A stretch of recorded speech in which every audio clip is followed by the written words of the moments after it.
Sir, আমি Lakshmi Iyer. Sir, আমি হিন্দু, তবে ইসলাম ধর্মে বিশ্বাস করি। আমি ইসলাম বিশ্বাস করি কারণ আমি সেরকম কিছু প্রমাণ পেয়েছি। স্যার, আপনি বললেন আল্লাহ একজন, ধর্মও একটা। এখন আমি তিনজন মানুষের উদাহরণ দেই। একজন হিন্দু, আরেকজন মুসলিম, অন্যজন খ্রিস্টান। ধরেন এই তিনজন একসাথে আছে। এখন তাদের শরীর যদি কেটে ফেলা হয়, সেখানে আপনি কি দেখতে পাবেন? শুধু রক্ত, শুধু রক্তই পাবেন। দুধ পাবেন না, পানি পাবেন না, শুধু রক্তই পাবেন। এখন সব মানুষের শরীরে যদি একই রক্ত থাকে, তাহলে মৃতদেহ সৎকারের নিয়মটা আলাদা কেন?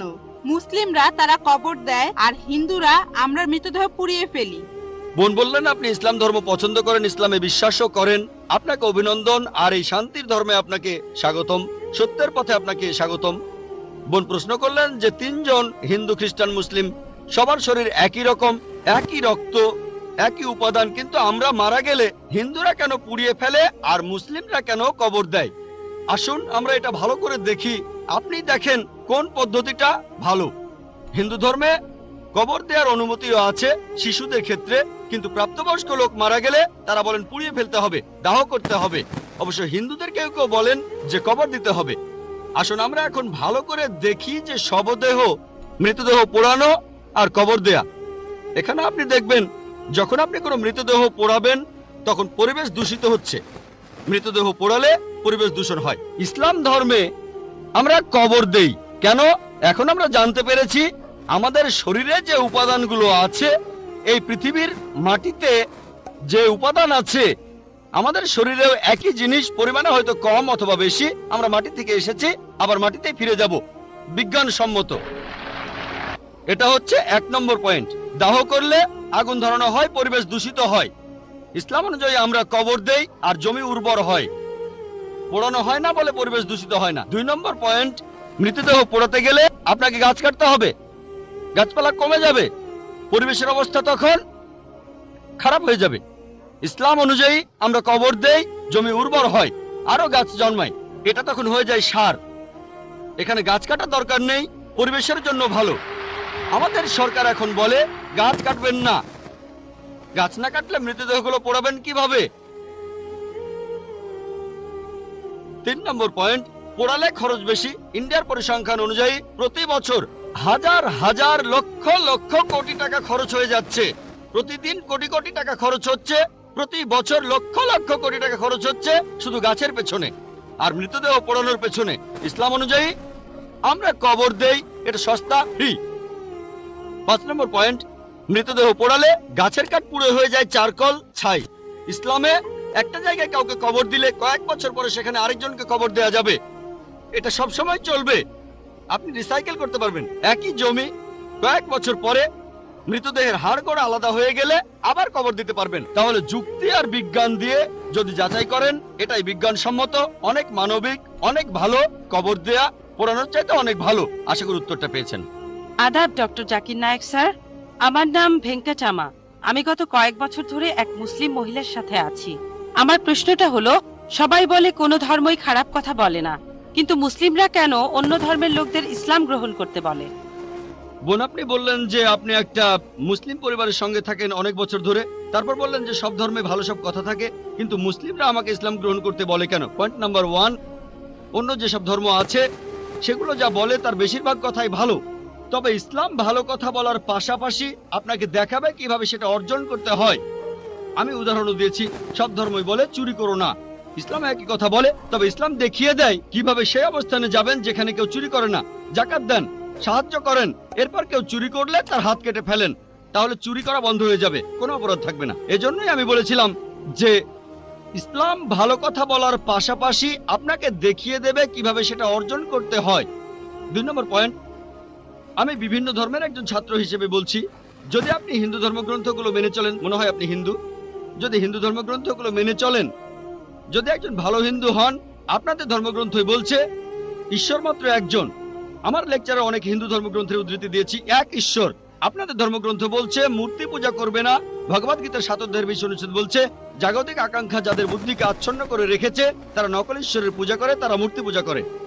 এক ঈশ্বরে বিশ্বাস করতে হবে, আজকে আমার লেকচারে বলেছিলাম বিশ্বাস করতে হবে অন্তিম ঋষিকে, কল্কি অবতার, যার বাবার নাম হবে বিষ্ণু ইয়াস আব্দুল্লাহ, তার মায়ের নাম হবে সুমতি আমিনা। তিনি জন্মগ্রহণ করবেন শাম্বালা নামের গ্রামে মক্কা।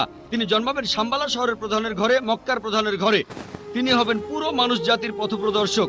তিনি আলোকপ্রাপ্ত হবেন রাতের বেলায় একটা গুহায়। তিনি উত্তর দিকে গিয়ে আবার ফিরে আসবেন। ঈশ্বর তাকে 8টা গুণ দেবেন। তিনি হবেন পৃথিবীর সব মানুষের পথপ্রদর্শক। তিনি একটা ঘোড়ায় চড়বেন, ডান হাতে থাকবে একটা তরবারি, 4 জন সহচর থাকবে তাকে বিভিন্ন সময় ফেরেশতাগণ সাহায্য করবেন। এরকম আরো অনেক অনেক। এই মানুষটা কে? যদি ভালো হিন্দু হয়ে থাকেন তাহলে আপনি এই অন্তিম ঋষিকে বিশ্বাস করবেন, তা না হলে আপনি ভালো হিন্দু নেই। যদি ভালো হিন্দু হয়ে থাকেন তাহলে এক ঈশ্বর বিশ্বাস করবেন, তাহলে আপনি মূর্তি পূজা করবেন না। নাতাস্তি প্রতিমা আস্তি, মহান ঈশ্বর, তার কোনো প্রতিমা নেই, তার কোনো প্রতিমূর্তি নেই, তার কোনো ছবি নেই, তার কোনো ফটোগ্রাফ নেই, তার কোনো ভাস্কর্য নেই। আর আমি বিতর্ক করেছি পণ্ডিতদের সাথে, হিন্দু পণ্ডিত, উনারা শঙ্করাচার্য অনেক, সেখানে আমি কথা বলেছি। কোন শঙ্করাচার্যই আমাকে বলেননি ভাই আপনি ভুল বলেছেন, কেউ না। একটা বিতর্ক করেছিলাম শ্রী শ্রী রবিশঙ্করের সাথে 21শে জানুয়ারিতে। তিনি ইন্ডিয়ায় হিন্দুদের মাঝে খুবই জনপ্রিয় গুরু, আর্ট অফ লিভিং। আমি তাকে বলেছিলাম আর্ট অফ লিভিং এর শ্রেষ্ঠ বই হলো এই পবিত্র কোরআন। আমি তাকে মুসলিমদের আর্ট অফ লিভিং এ আমন্ত্রণ জানিয়েছিলাম। আমরা সংখ্যায় এখন 130 কোটি, 130 কোটি মুসলিম। আমি তাকে আমন্ত্রণ জানিয়েছিলাম যদি তিনি ধর্মগ্রন্থগুলো মানেন, তিনি বেদের উপরে একজন বিশেষজ্ঞ, তাকে এটা মানতেই হবে। একইভাবে বোন, আপনাকে বুঝতে হবে অন্য সব ধর্মগ্রন্থগুলো হয়তো আল্লাহর বাণী আপনি বলছেন, সময় বদলানোর সাথে সাথে সেগুলোও কিন্তু বদলে গেছে। স্বামী বিবেকানন্দ বলেছেন বেদের 99%ই হারিয়ে গেছে, বাকি যে 1% আছে সেটা আমাদের কঠোরভাবে মানতে হবে। কঠোরভাবে মানে অন্তিম ঋষিকেও মানতে হবে। তাহলে কঠোরভাবে মানলে আপনি মোহাম্মদ সাল্লাল্লাহু আলাইহি ওয়াসাল্লামকেও মানবেন, আপনি কোরআনকেও মানবেন। আর আমি আপনাকে এখানে আমন্ত্রণ জানাচ্ছি, এই শান্তির ধর্মে আমন্ত্রণ জানাচ্ছি, যাতে করে আপনি আল্লাহর কাছাকাছি আসতে পারেন। গুড ইভিনিং স্যার, আমার নাম সুতপা সরকার। আমি পেশায় একজন শিক্ষিকা। আপনাকে আমি একটা প্রশ্ন করতে চাই। ইসলাম ধর্মে কর্ম আর মোক্ষ লাভ সম্পর্কে কি বলা আছে, আর এক্ষেত্রে হিন্দু ধর্মের ধারণার সাথে পার্থক্যটা কি? বোন, আপনি প্রশ্ন করলেন ইসলামে কর্ম আর মোক্ষ লাভ সম্পর্কে কি বলা হয়েছে। হিন্দু ধর্মগ্রন্থ অনুযায়ী কর্ম মানে কাজ, আমরা যে কাজগুলো করি, অ্যাকশন, এই কর্ম করতে হবে ধর্ম অনুযায়ী। আর হিন্দু ধর্মের বিশেষজ্ঞরা একটা দর্শনে বিশ্বাস করেন যেটাকে বলা হয় সংস্কারা, জন্ম আর মৃত্যুর চক্র, জন্ম আবার মৃত্যু, যেটা হলো আবার জীবিত হওয়া, অথবা মানুষের আত্মার ভ্রমণ করার থিওরি। তারা বিশ্বাস করে আপনি যেরকম কর্ম করবেন, যদি ভালো কাজ করেন পরবর্তী জীবনে আপনি জন্মাবেন কোন উচ্চ স্তরে, যদি খারাপ কাজ করেন পরবর্তী জীবনে আপনি জন্মাবেন কোন নিচু স্তরে। যদি ভালো কাজ করেন আপনি মানুষ হয়ে জন্মাবেন, খারাপ কাজ করলে পশু হয়ে জন্মাবেন, হয়তো ইঁদুর হবেন, বিড়াল হবেন বা তেলাপোকা হবেন। আর সেখানে যদি কিছুই না থাকে, ভালো খারাপ কিছুই না থাকে, তাহলে মোক্ষ লাভ করবেন, জন্ম মৃত্যুর চক্র থেকে বের হয়ে আসবেন। এটা হলো হিন্দু ধর্মের বিশেষজ্ঞদের দর্শন। তবে বেদে এর কোন রকম উল্লেখ নেই। বেদ হলো হিন্দুদের সর্বোচ্চ ধর্মগ্রন্থ, সেখানে উল্লেখ নেই। তারা বলতে চায় যে এই কথাগুলো ভগবদ গীতায় আছে। ভগবদ গীতায় বলা হয়েছে 2 নম্বর অধ্যায়ের 22 নম্বর অনুচ্ছেদে, যেভাবে একটা শরীর পোশাক বদলায় তারপরে নতুন পোশাক পরে, একইভাবে আত্মা নতুন শরীরে প্রবেশ করে। হিন্দু ধর্মগ্রন্থগুলোতে পুনর্জন্ম বলে একটা কথা আছে। এটা আছে ঋগ্বেদ 10 নম্বর গ্রন্থ 16 নম্বর অনুচ্ছেদের 4 ও 5 পরিচ্ছেদে। পুনর্মানে পরবর্তী, জন্ম মানে জীবন, পরবর্তী জীবন।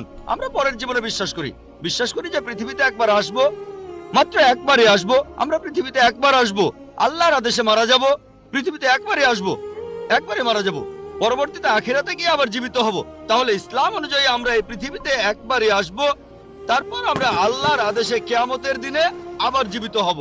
কাজের উপর নির্ভর করে বেহেশত বা দোজখে যাবেন, স্বর্গ বা নরকে।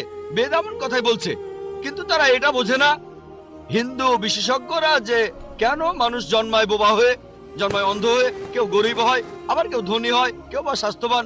ঈশ্বর তো কোনো অন্যায় করেন না। তাই তারা একটা দর্শন আনলো যে জন্ম মৃত্যু, আত্মার ভ্রমণ করে বেড়ানো, বেদের কোথাও এই কথার উল্লেখ নেই। এমনকি ভগবদ গীতা এমন কথা বলছে, পুরনো পোশাক বাদ দিয়ে শরীর যেমন নতুন পোশাক পরে, একইভাবে আত্মা পুরনো শরীর ছেড়ে নতুন শরীরে যায়। একবার, আমার কোনো আপত্তি নেই, একবার মারা যাবেন, একবারই পুনরুজ্জীবিত হবেন। তবে ইসলামে এই প্রশ্নটার উত্তর রয়েছে। হিন্দু বিশেষজ্ঞরা এটা বুঝতে পারে না যে ঈশ্বর কেন এমন করবেন। কিছু মানুষ জন্ম থেকে বোবা, কেউ বা স্বাস্থ্যবান, কারো হার্টের সমস্যা, কেউ গরিব আবার কেউ ধনী।